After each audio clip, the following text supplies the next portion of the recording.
যুগে যুগে দেখা গেছে যেসব গুণী এবং দার্শনিক বুদ্ধিজীবীরা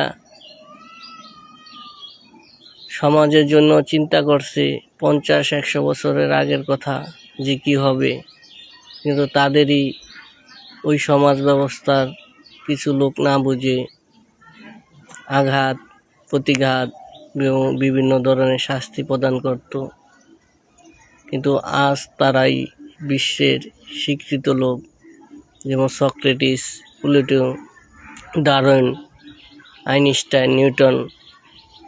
তাদেরকে অনেকে তাদের ভাবনা চিন্তাকে পাগলের বলে আখ্যায়িত দিত।